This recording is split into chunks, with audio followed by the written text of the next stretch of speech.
Hello everyone. आज हम पढ़ेंगे सेकेंडरी ग्रोथ के अंतर्गत एक नया मेंबर जिसका नाम है निक्टेंथस। बहुत इम्पॉर्टेंट प्लांट है ये। आपने सुना है समुद्र मंथन हुआ था तो उसमें से रत्न निकले थे। तो उन रत्नों में एक पौधा भी था जो कि हरश्रृंगार या पारिजात के नाम से जाना जाता है। इसी का बॉटनिकल नेम है निक्टेंथस, जिसको आज हम पढ़ने जा रहे हैं। ये फैमिली वर्बिनेसी को बिलोंग करता है और इसकी सेकेंडरी ग्रोथ या इसमें प्राइमरी और सेकेंडरी एबनॉर्मेलिटी किस रूप में होती है उसको समझेंगे। हरश्रृंगार में दो एबनॉर्मेलिटी पाई जाती हैं। पहला है प्राथमिक असंगत रचना। प्राथमिक असंगत रचना यहाँ पे बहुत इंटरेस्टिंग है। वो पाई जाती है इन्वर्टेड कॉर्टिकल वस्कुलर बंडल के रूप में। देखिए इसके डायग्राम में हम बाहर से अंदर की तरफ चलें, आपको टिश्यूज भी याद हो जाएंगे। सबसे बाहर होती है एपिडर्मिस, जिस पर क्यूटिकल और रोम पाए जाते हैं बहुत सारे। उसके बाद आती है हाइपोडर्मिस। निक्टेंथस के केस में हाइपोडर्मिस जो कॉर्नर है, पहली बात तो इसकी आउटलाइन चौकोर होती है। इसको पकड़ोगे आप हाथ में प्रैक्टिकल के लिए तो आपको चौकोर स्टेम मिलेगा पकड़ने में। तो इसकी जो चार कोने होते हैं उसमें हाइपोडर्मिस चौड़ी होती है और बाकी जगह पतली सी एक लेयर के रूप में पाई जाती है। तो एपिडर्मिस, उसके बाद आती है हाइपोडर्मिस, फिर आता है कॉर्टेक्स, फिर एंडोडर्मिस, फिर पेरिसाइकल और फिर आता है फ्लोएम, जाइलम और बीच में होता है कैम्बियम और सेंटर में होता है पिथ। तो जब आपसे प्रैक्टिकल में टिश्यूज के बारे में पूछा जाए बाहर से अंदर तो आपको ये क्रम याद होना चाहिए। अब पहला निक्टेंथस का जो इम्पॉर्टेंट इंटरेस्टिंग कैरेक्टर है वो है ये तना चौकोर होता है। दूसरा इंटरेस्टिंग पॉइंट ये है कि इसके जो चार कोने हैं उसमें चार कॉर्टिकल वस्कुलर बंडल्स पाए जाते हैं, जिसमें होता है जाइलम, फ्लोएम और बीच में कैम्बियम। ये जो कॉर्टिकल बंडल हैं चारों कोने में पाए जाते हैं, ये ही प्राथमिक असंगत रचनाएं हैं। और इनके बारे में आपको जो ध्यान रखने वाली बात है वो ये है कि ये इन्वर्टेड होते हैं। इन्वर्टेड मतलब उल्टे विन्यास के होते हैं। इसमें आप ध्यान दीजिए, जाइलम बाहर की तरफ है और फ्लोएम अंदर की तरफ स्थित है ना। तो ऐसे वाले बंडल को क्या बोलेंगे? ऐसे वाले बंडल को बोलेंगे कंजॉइंट, मतलब जाइलम फ्लोएम एक साथ। कोलैटरल मतलब फ्लोएम और जो है बाहर की तरफ, लेकिन यहाँ पर कंडीशन जो है वो एक्सार्क हो जाती है।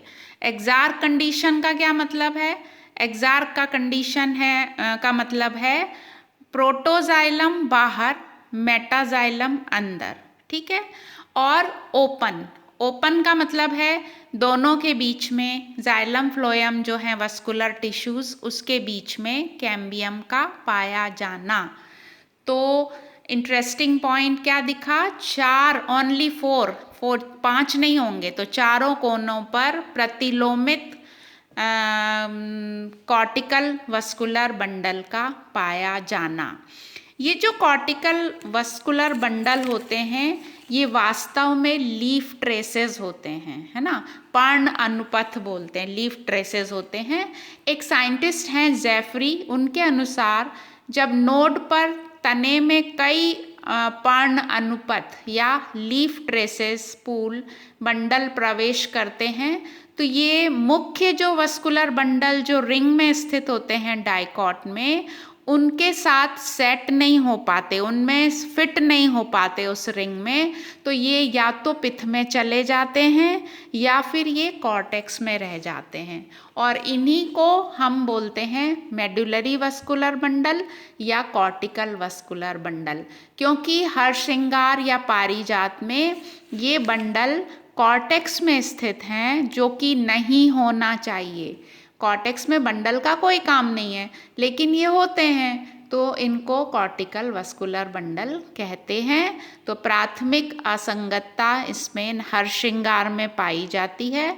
उसके बाद जो वस्कुलर सिस्टम है उसकी बात कर लेते हैं। वस्कुलर सिस्टम मतलब वस्कुलर बंडल का एक रिंग या वलय में स्थित होना। इसमें वस्कुलर बंडल की संख्या 8 से 16 के बीच में होती है।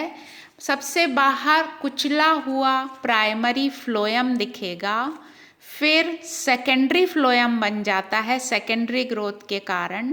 तो सेकेंडरी ग्रोथ नॉर्मल है, एबनॉर्मेलिटी किस रूप में है वो आगे देखेंगे हम।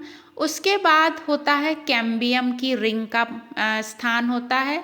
कैम्बियम से अंदर होता है सेकेंडरी जाइलम, और फिर पित्त की तरफ देखिए प्राइमरी जाइलम छोटा छोटा दिखाई दे रहा है, ब्राउन कलर से बनाया है। तो ये जो है वस्कुलर बंडल जो होते हैं नॉर्मल, वो कैसे होते हैं? वो होते हैं conjoint, collateral and dark and open. यहाँ पर नॉर्मल कंडीशन है वस्कुलर बंडल्स की। अब यहाँ पर सेकेंडरी एबनॉर्मेलिटी किस रूप में दिख रही है इस प्लांट में?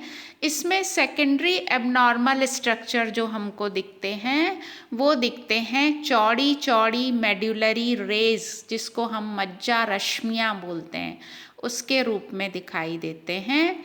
और ये जो मज्जा रश्मियाँ हैं ये सेकेंडरी जाइलम में नहीं होनी चाहिए। ये क्या करती हैं? सेकेंडरी जाइलम के जो टिश्यूज़ हैं उसके बीच बीच में स्थान ले लेती हैं।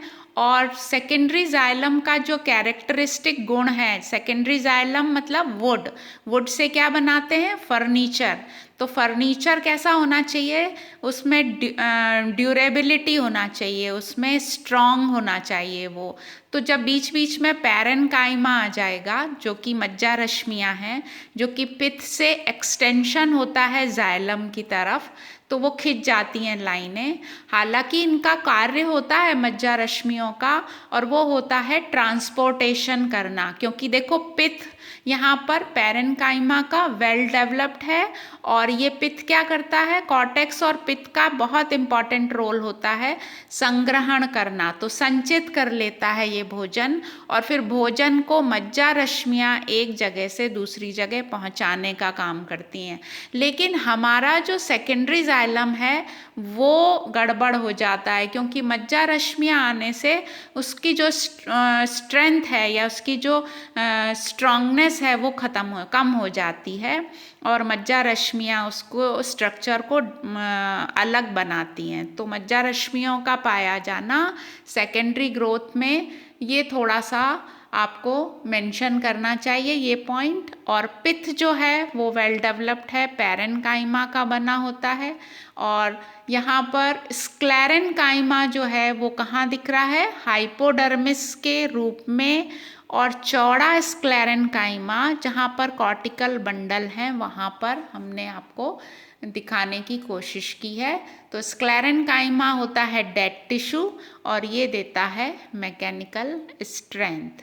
तो एक छोटा सा मेंबर, इम्पॉर्टेंट मेंबर, वाइवा का क्वेश्चन होता है कि ऐसे प्लांट का नाम बताइए जिसमें कॉर्टिकल बंडल पाए जाते हैं। तो कॉर्टिकल बंडल का एक तो उदाहरण हो गया निक्टेंथस, दूसरा उदाहरण आपके कोर्स में सेकेंडरी ग्रोथ के रेफरेंस में नहीं है, लेकिन कैज़ुराइना आप लोग याद रखिए।